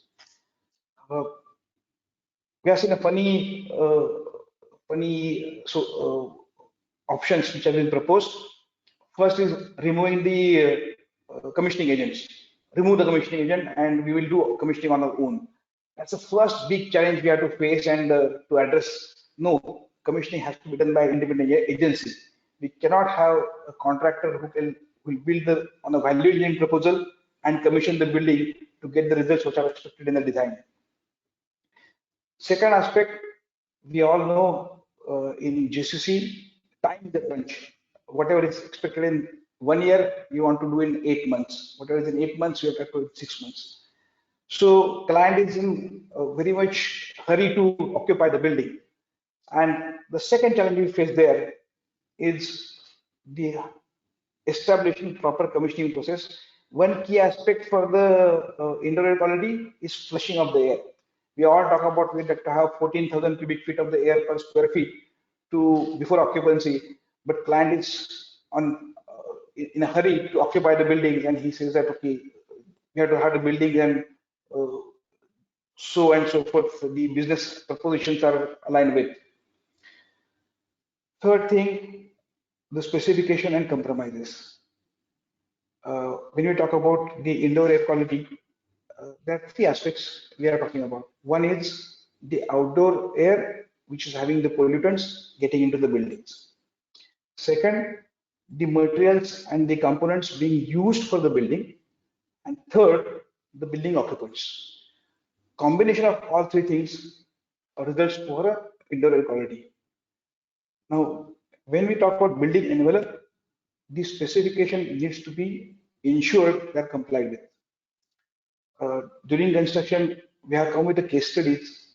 We are also into a retrofit of the projects, and we have seen some buildings where we had some complaints about the indoor air quality. In value engineering proposals, the contractor has proposed that above the false ceiling, we need not have the plastering. And the air from the air conditioning is open return air. So if you don't have the plastering done for the above the ceiling areas, it's all dirt, dust, which is accumulated on the walls, which gets pushed into the AC equipment and gets filtered. Very practical problems, but people don't realize what exactly they're doing when they're accepting the value engineering proposals and numbers. Second, every specification of consultant talks about replacing of filters after commissioning. Again, that becomes a question mark. We are having a building commission, all said and done during construction, whatever precautions you take, the ducts are open, the filters are open, they have not been covered completely to the 100% of level. And if you don't replace the filters, you just clean the filter and push it back to the system, it puts a challenge. Third thing, the modifications during the construction. One aspect is develop the complete design and go for a construction without change. By and large, because of the time rush, we push for the tenders, and subsequent to that, the changes do happen in the construction.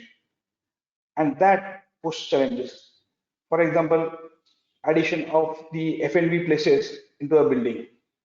F&B, we know we need to have a lot of extract and fresher. And if the locations of extract and fresher are not mapped properly, it creates an issue. So there are multiple issues. What we talk about is to sit with the client, give a clarity about the costing and timelines. If that is sorted out at a first level, then these challenges can be mitigated during the construction. Thank you very much, Sagar. I think it's one of the things that, you know, with the example that you gave about the air recirculator on without a duct. I thought that was a really creative solution. I mean, diverted to the wrong kind of maybe, you know, like the end goal, but it's really. I think in creativity should be encouraged as long as it actually achieves the goal. But that was a really nice example. So thank you for sharing. And I agree with you. And I mean, I echo with you that, you know, you started and you kind of ended your answer with saying it's the client, it's the developer, it's the hand-holding, it's the awareness, it's the education piece, which then, Mario, you know, I'd like to ask you about that. You know, have you seen any changes in the industry in the approaches that developers and property owners are taking in the region when we're talking about the design and operations of buildings with regards to health and safety? Well, Farah, I mean, definitely. I would just start by saying it's definitely not an understatement to say that the last 18 months or so have already redefined the global expectations and standards when it comes to health and wellness, and particularly in the public spaces and the shared spaces, and the indoor environmental quality as a whole. It's slowly but steadily becoming a key driver in the decision-making process when it comes to the design and the development and the operation of buildings. So definitely with developers, we're seeing more requests for complying, let's say, with third-party certification systems like WELL or FitWell or the likes of that. There's definitely increased demand for IAQ testing on a larger scale, more demand for acoustic and noise pollution factors. They're becoming more critical than ever.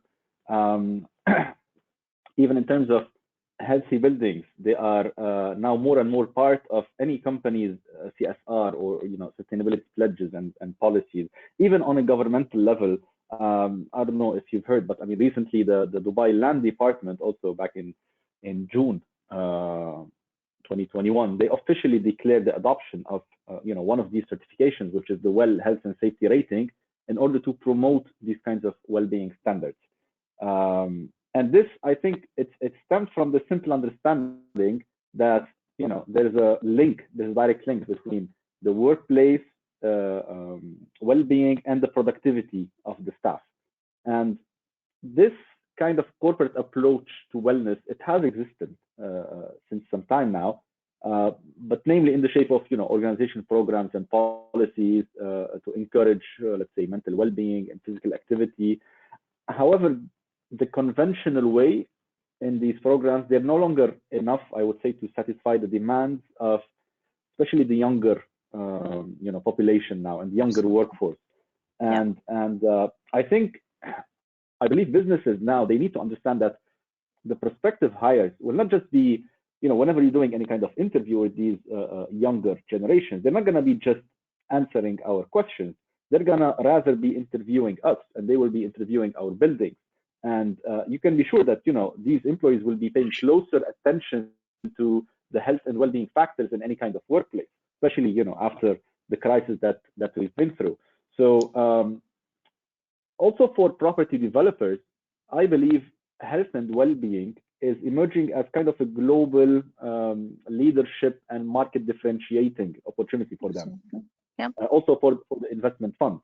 So even if conventionally these kind of forward-looking real estate companies and investors, they always looked at the ESG considerations, but human health and well-being, it's now becoming kind of an intentional focus across the entire real estate industry. And this explicit focus, it's helping fund managers and real estate developers to maximize the potential value of their real estate assets and kind of mitigate also the associated risks with these. We're also seeing, for example, some of the real estate developing companies that are having their own in-house comprehensive health and well-being program, and they are applying it as a prerequisite to comply with across all of their developments. And this is something very interesting to see. Yeah, no, absolutely. I mean, I think the whole ESG strategies of various organizations are now including a lot of health and well-being in their social aspect, but also, as you said, it's very heavily influenced by investors as well. Like it became, we're definitely doing this for people, but also to gain investment, it's very important that you're showing that you're doing that. So it's really, again, I would say a holistic approach, and I agree with you. So it's really great to see that there's a huge demand from property developers and businesses in that area. Dr. Samar, I'd like to see if you have seen maybe that also in the region, in the wider region, with regards to awareness and demand in healthy spaces.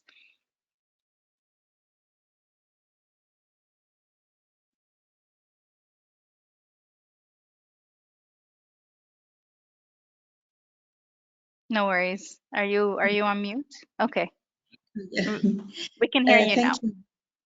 Okay, thank you very much.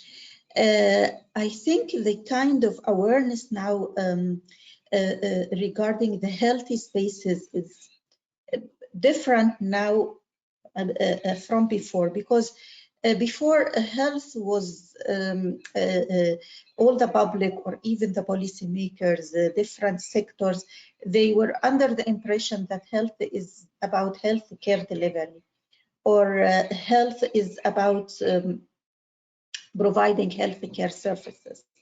But now the awareness is about the holistic or the complete definition of health, which is the state of well-being and the social, environmental, and different aspects of health. This, I think, will reflect it positively on different dimensions of life, including the building, the urban designing, the transportation, everything. I think while they are building or designing, they are building with health benefit lens. So I think this is, and also the healthy settings approach, as I mentioned before, the healthy workplaces. Even in UAE, we saw healthy market because some of the markets, they are closed even for food or different products. So the healthy market also, the health promoting schools, as I mentioned, they are now designing and making the benefit from the health definition. I would like here to say something which we call it community engagement, and I think in your field we can call it market demand, because it's very important to engage the beneficiary to seek their preferences, seek their feedback. Maybe we are the ones who have the equipped with knowledge, with the skills to design or to make differences in a certain way. But I think maybe the beneficiaries, the communities, maybe they have different perspectives. Maybe they are looking to some priorities that we can highlight or underline the requirements that we have to consider. We are using the science, which I don't want to say give rough measures, but we need also the perspective of the community. Now the awareness is going more and more towards community and civic engagement. The communities, individuals, community representatives, civil society organizations. So I think this perspective we have to consider. I totally agree with Carolina when she mentioned about the evidence. The evidence and the information is very important for evidence-based or informed decision makers. The evidence, it has two sides, the scientific evidence and also the social evidence and the health related evidence. So I think the kind of awareness now is totally different than before. The holistic approach, as you mentioned, Farah, is very important. And also when we talk about buildings, we need also the intersectoral collaboration, because if we talk about the buildings, the safety measures, the emergency preparedness, we need certain sectors who are pioneering that, like the civil defense, or to make like drills or give us the requirements to protect it from fires. Also the social aspect, they have to give us the requirements for the buildings to fulfill the social aspect. For example, how the building can be age friendly.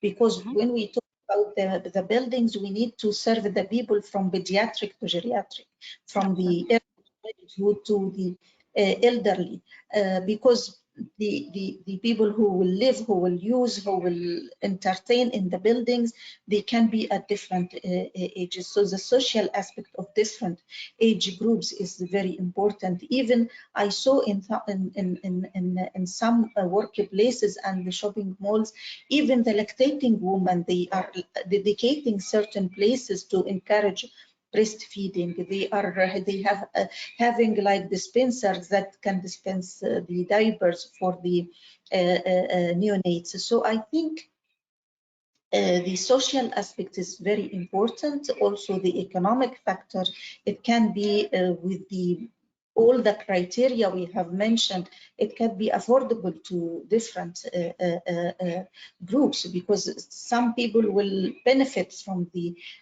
good circumstances of the building, others they cannot afford, so they will leave it. So the equity lens also it can be considered. So I think that the awareness, as you mentioned, Farah, is different from before.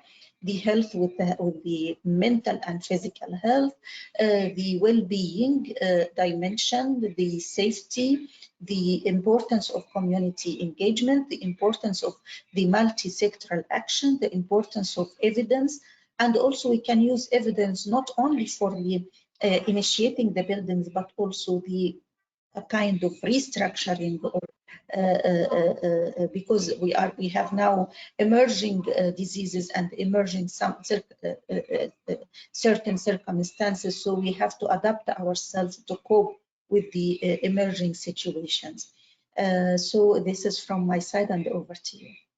Thank you very much, Dr. Samad, for such a comprehensive answer. Honestly, you've talked about a lot of important topics. One thing that is maybe more not done in this region, I would say from my experience, we call community engagement, as you said, market surveys or market research. But actually, I think it's more important that we actually go ask the people what they want. So that can look different in different countries where they have town halls, or it looks different in different countries. Here we usually probably get some kind of research company, and we turn out a survey and we get results, and based on that we design. But I actually think there is a more human element to it.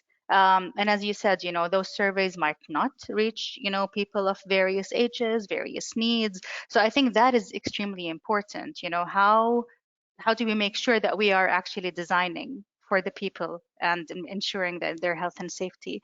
So thank you very much for raising that. The next question is an interesting one, and it's really talking about the link of healthy buildings in this region to connecting it to low carbon and net zero buildings. So Mario, I have this question posed to you, but I'd also like to hear from Katrina if time allows, and Katrina, if you're interested to answer. There is this debate in environmental psychology, a topic very close to my heart, where we're saying, are we looking at it because we want to enhance the psychological state of human beings and therefore health and safety? Or are we looking at it because we want to enhance the environment, which then takes you to net zero? And I love this debate. It's a fantastic debate. It's an important debate, a necessary debate. So in your opinion, do you think designing healthy buildings and communities can lead to low carbon and net zero buildings? And Mario, if you want to start first, and then Katrina, if you're interested to share your thoughts, you're more than welcome. Well, I mean, definitely it's a very interesting question. It's hitting kind of a hot nerve in the market nowadays, because as you mentioned, there are these two dominant narratives, in the commercial and even residential property world. So one is focusing on the healthy buildings and the IEQ and the ventilation, and then the second is there's the global climate change and what can we do from now till 2030, the decisive decade, etc. So typically speaking, I would understand why both of these agendas would appear conflicting, more or less, for building operators specifically. Because, I mean, as an example, you take increased ventilation required to improve certain, humidity, but at the same time, this draws additional power, so additional energy consumption, and therefore it contradicts the drive to reduce the overall energy consumption. And I think also in our region specifically, we have an increased challenge in this case, because basically throughout the whole 5 or 6 months of the year, there's practically an impossibility to rely on, for example, natural ventilation, versus Europe or US or Australia or other parts of the world. So we're already at a disadvantage here, and definitely always, if you are having this option between the two, definitely there's always a better chance of going to natural air, because it's always preferable to the mechanically conditioned air because of the air quality and the VOCs, etc. So I do understand where this might come from. In my opinion, I wouldn't really see a contradiction between the two. I mean, eventually my ultimate goal is if we can reach a healthy net zero building. So green buildings, definitely they are a necessity, but if you look at the future of sustainable urbanizations, having just green buildings, they're not a sufficient component on their own, because you need to have this kind of balance between ecosystem health, in terms of green buildings, and then the indoor health. Because at the end of the day, we are designing and constructing buildings for people, you know, and the most important part of this is for people to be comfortable and to be living and working and playing in a healthy way. So I think this is definitely something possible, especially when you return to the passive design approach system, going through bioclimatic analysis, relying on simulation studies, designing for the location where you are at, versus, you know, just trying to copy paste from other locations regardless of the climate by itself. The use of performance modeling studies, you know, like energy modeling and CFD studies and daylight and solar shading, especially at the very early concept design stage. This is something extremely important also for lowering the energy demand as much as possible. And I would say already the green certification by themselves in terms of systems, whether, you know, LEED or GSAT or CDAMA or other rating systems, they are already taking into account many health aspects as part of their IEQ categories, you know, such as the adoption of pollution source control, the ban of chemicals, the ban of high VOC materials, the importance of daylight and looking at acoustics, etc. But there is definitely a need to increase, I think, the weighting of these IAQ categories and maybe, you know, put some credits as a prerequisite in order not to reach any kind of certification if you don't you know, go for these prerequisite IAQ measures and health and well-being measures in a way that we're forcing and challenging all of us, you know, architects and engineers practicing in the region to go even deeper in our quest to reach eventually a healthy net zero building. Absolutely beautifully said, Mario. I think, thank you very much for your response. I don't know, Katrina, if you want to weigh in from a global kind of World Green Building Council perspective. Sure, of course, I can add on briefly. And Mario, I think you gave a fantastic summary there. I would echo what you were saying. Can these concepts be achieved globally, hypothetically, conceptually? Yes, but I think it's hard, and there's no point pretending that it isn't. But I think with every region of the world, with every climate, with every specific site that we're dealing with for a building or an infrastructure project, there are co-beneficial strategies that can be put in place. And we've heard about loads of them over the last hour. We've talked about nature-based solutions, so making sure we're using chemicals that give us that biophilic effect, that we're not being exposed to harmful chemicals, making sure that we're using really passive design strategies in terms of orienting the building, using reflection, shading, anything we can to avoid that energy use in the first place, building in materials which enhance thermal comfort, both in terms of keeping heat out and also heat in. But there obviously will be these tension points as well, like the ventilation point that Mario talked about. But the response I've often heard people say is, does it matter if you're using more energy if it's all renewably powered on site? So perhaps that's one of the answers. So we do encourage the approach that it is absolutely possible for every building to be net zero, healthy and circular. That just might look slightly different in every part of the world. There might be very different strategies needing to be taken to do so. It might be that different amounts of energy need to be generated, need to be offset, and different elements of health need to be tackled as well. So I think with a bespoke approach and a real commitment to it, it's absolutely possible, but there's just no one size fits all.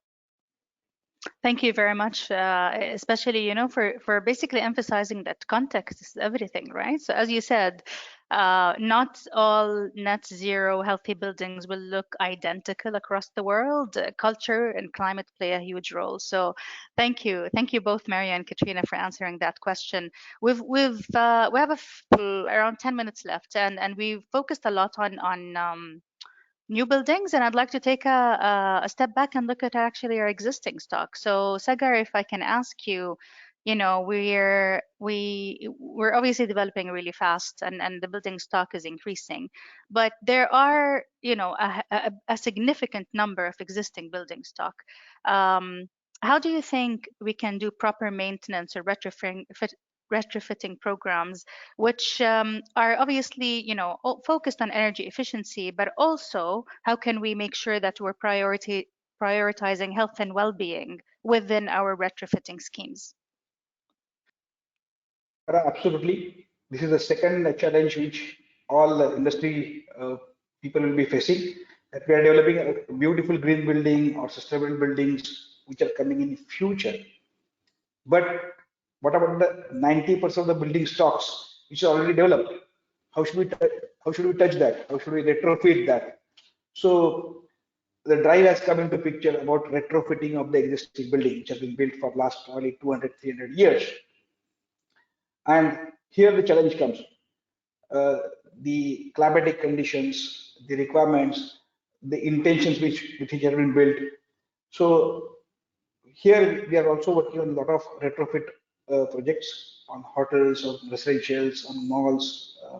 And then first thing which we talk about is a review of the building or audits. The audit is a key aspect where we can analyze the parameters of the operating buildings. When we talk about parameters, we do talk about energy efficiency, we talk about indoor air quality, we talk about the connectivity, we talk about building envelope. As we are talking about energy efficiency, people are getting driven towards like retrofits, which are like minor retrofits. We talk about 15% of the energy savings. We talk about major retrofits, and we talk about deep retrofits. When we talk about deep retrofits, we talk about envelope corrections. We talk about major HVAC equipments. We are talking about lighting things. It can be coupled with the IEQ, which is environmental quality. But for that, again, deep engineering is required. We need to analyze the building, and the goal has to get coupled with aspects like how can we maximize daylighting, how can we maximize the indoor air quality. A lot of old buildings, they don't have the fresh air. If the fresh air is there, it does not have the energy recovery systems. So this will help both aspects. It can get a better indoor environmental quality. At the same time, it can impart the energy efficiency by having the heat recovery wheels, we can have horseshoe heat pipes, so we can impart the fresh air into that. Second aspect is the lighting. When we talk about the IEQ, it's not only air, we are talking about illumination, we are talking about acoustics as well. Correct. So we can maximize the daylight, at the same time we can avoid the glares. So we do analyze the aspect. Modeling has become a strong tool. Up till now, we have been working on the analytical models, but now we have the energy models, we have the CFD analysis, where we can actually analyze which are the areas and the spaces which needs improvement. So daylight sensors, new technologies are being implemented. So doing the holistic analysis of the whole building, establishing clear goals are the two aspects to begin with. Second, when we talk about implementation, the constraints come into picture. The constraints are economic constraints. The constraints are the implementation constraints. So it gets compromised when we go for implementation. What we suggest to client is establish a base technical model which can be achieved on an ideal scenario. Go to that level and then you apply the constraints so that eventually during the retrofit process, it can be for 2 years or 4 years or 5 years, we can get a sustainable building. And that awareness is a key. But a lot of people are having open ear to it, people are listening to it. It's a matter of time. Absolutely. I strongly believe it's like the regulations are getting drafted. There is awareness which is coming through. So it's down to up to down and down to up approach. It will meet somewhere and we'll have some established solutions. Thank you very much. And I think you're right. You know, change does not happen overnight, right? So there's always a process, but it's still really good to know that when retrofits projects are being considered, there is some consideration of focusing on IAQ, so indoor environmental quality. Usually they go like do a waste audit, do an energy audit, and do a water audit. But now it's good to know that they're also looking at other factors. Katrina, I'd like to move on and ask you about the launch that I know that the World Green Building Council is working on the launch of the State of the Market report on infrastructure. with future work being done on beyond the business case report and resources and circularity report. So how is the World Green Building Council ensuring that health and well-being is being considered in these works? Sure, thank you, Farah. I'll keep this brief as I know we're running out of time, but wonderful to give you a quick overview on some of the work we're doing. But first, a note on strategy. The World GBC Global Network calls for a sustainable built environment for everybody, within which we have 3 core themes, which is climate action, in which we cover mitigation of climate change, but also adaptation and resilience, resources and circularity, and health and well-being in the broad scope I've been talking about before. And so across all of our work, we consider all 3 of these themes. So for example, within the health and well-being framework I've been talking about, there are principles within it about the mitigation and resilience to climate change impacts and circular use of materials from a health lens. And then equivalently in our work on resources and circularity, health and social benefit is also a key consideration. So we're always trying to pull together these 3 interdependent areas of sustainability. So a quick word on the infrastructure report, first of all. This is a really new area for us, but with the rapidly forthcoming COP26 Cities, Regions and Built Environment Day, we were very aware that as a Green Building Council network around the world, we wanted to be informed and have a position to be able to communicate about what we believe the action for the sector and for policymakers should be about cities as a whole, and so buildings and the infrastructure that supports them. So we're presenting a state of the market research report in which health is a really key theme within that. So talking about the need for sustainable infrastructure from the climate, circularity and health perspective. So for example, within the health piece, health includes the topic of resilience to climate change and making sure that people's well-being and livelihoods are protected, and infrastructure is absolutely essential for that. So within that report, we will be covering those 3 themes, and I'm sure it will be a topic that we will continue to explore across the network, because for conversations like today, talking about healthy cities, the infrastructure part of the conversation is in many ways of equal importance as the buildings piece. So that's why we're looking at that. And finally, in terms of the Beyond the Business Case report, we are preparing to launch that at COP26. I should have said the infrastructure report will be launched on the 21st of October, so these 2 will be coming out at a similar time. But Beyond the Business Case, we will launch at COP26, and the entire idea is to present a narrative to the real estate and specifically developers and investor community about why they cannot afford not to invest in sustainable buildings. So really showing the broader enhanced value proposition for sustainable buildings that includes the context of the time in terms of changing regulations, changing trends around sustainable finance and sustainability generally, the financial business case, but also the socially responsible business case, the fact it's the right thing to do environmentally and socially. And health is a huge part of that report for a number of reasons. Firstly, as it's been touched on already in this session, I think market expectations around health are a key part of the value proposition for sustainable buildings now in, I think, all typologies, but particularly commercial buildings where there's that risk mitigation piece, but also notably in residential and the education sector. As we've heard, a green building cannot be green if it's not protecting and enhancing health as well. So in the report, we will be really trying to advance that understanding and presenting not only the financial opportunities of healthy buildings, the areas we've touched on before, like how workers can be more productive, how asset values can be higher, that kind of thing, but also the socially responsible value proposition of the fact that we need to be considering all people across the supply chain and the whole life cycle of buildings, and that it's our ethical responsibility to protect health as well as potentially enhancing businesses' bottom line. So that body of work will be coming up soon over the next few months. It's keeping myself and the team busy, and hopefully you will find value within that. And I must thank the Emirates GBC team for their great help in putting it together with us. No, I'm sure it is. Honestly, it sounds like there's a wealth of information there that's going to be useful for potentially all sectors. So we look really forward to the launch of these, and hopefully we can then arrange maybe future webinars for us to discuss these in more detail. So thank you for sharing. We do have a question from the audience that came for Dr. Samar. So the question is, there are several country strategies that are targeting CO2 emissions. Is there anything from national governments to improving air quality?